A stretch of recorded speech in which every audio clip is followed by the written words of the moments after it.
नमस्कार. चला तर आज आपण थंडी स्पेशल एकदम मस्त असे झटपट पटकन बनवता येतील असे डिंकाचे लाडू पाहणार आहोत.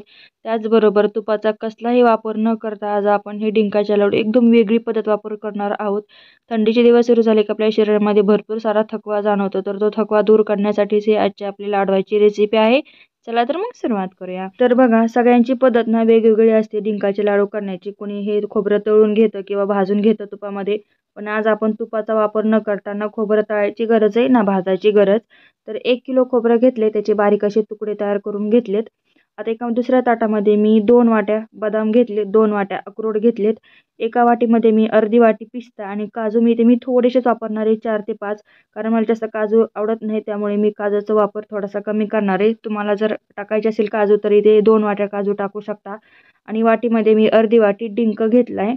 गूळ घेतलाय अर्धा किलो. आणि इथे खारीक पावडर आहे, तर खारीक पावडर मी अगोदरच घरी तयार करून ठेवलेली होती. घरच्या घरी एकदम बाजारासारखी खारीक पावडर बनवून तयार होते. याची सुद्धा मी रेसिपी शेअर केलेली आहे. व्हिडिओ पाहिला नसेल तर एकदा नक्की जाऊन बघा.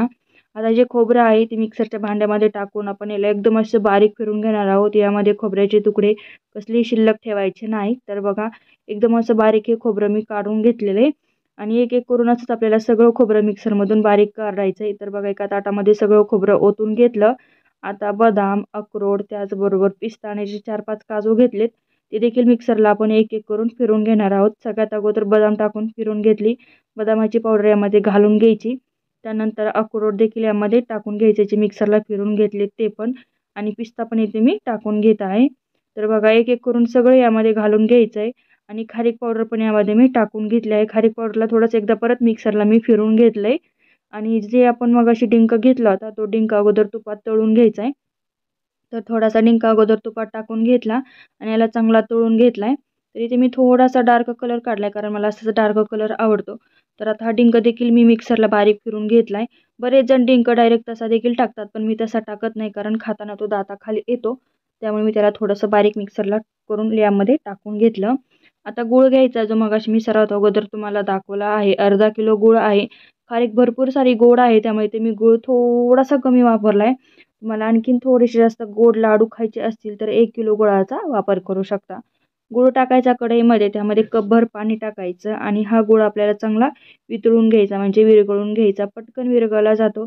बरेच जण डायरेक्ट गूळ मिक्सरच्या भांड्यामध्ये टाकून फिरवतात, पण तसं न करता या पद्धतीने केले तर लाडूसुद्धा चांगले होतात. त्याचबरोबर आपल्याला ते बांधायला पण सोपे जातात. तर इथे आपल्याला याचा पाक तयार करायची गरज नाही, फक्त गूळ नुसतं आपल्याला विरघळून घ्यायचा आहे. तर बघा, असा फेस आला की लगेच गॅस बंद करायचा. आणि जे मग असे आपण सगळं मिक्सरमधून बारीक तयार करून घेतलं होतं, एका मोठ्या टोपल्यामध्ये मी टाकून घेतले. त्याला चांगलं अगोदर मिक्स केलं आणि हा गुळाचा पाक यामध्ये घालून घ्यायचा. गुळाचा पाक घातला की याला थोडंसं उलटण्याने चांगलं अगोदर मिक्स करून घ्यायचं. लगेच हाताने मिक्स करायचं नाही. हाताने मिक्स करायला जाल तर चटके बसतील, त्यामुळे सर्वात अगोदर उलटण्याने मिक्स करून घ्यायचं. आणि चांगलं मिक्स झालं की परत एकदा हाताने चांगलं याला एकजीव करून घ्यायचं, म्हणजे सगळा गुळाचा पाक आहे या मिश्रणाला लागला जातो. तर बघा, एकदम चांगलं व्यवस्थित मिक्स झालं की आपण याचे लाडू बांधायला घेणार आहोत.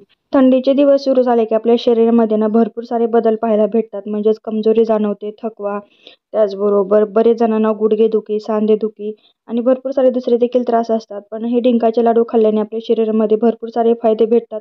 आणि त्याचबरोबर तुम्ही एक जर का हा लाडू सकाळी रोज खाल्ला तर साधारणतः 2 ते 3 तास आपल्याला कसलीही भूक लागत नाही. तुम्ही सुद्धा हे लाडवाची रेसिपी एकदा नक्कीच ट्राय करू शकता. आणि एकदम झटपट पटकन होणारी आहे. इथे आपण खोबरं भाजलं नाही किंवा तुपामध्ये तळून घेतलं नाही. एकदम साधी सोपी पद्धत दाखवली आहे.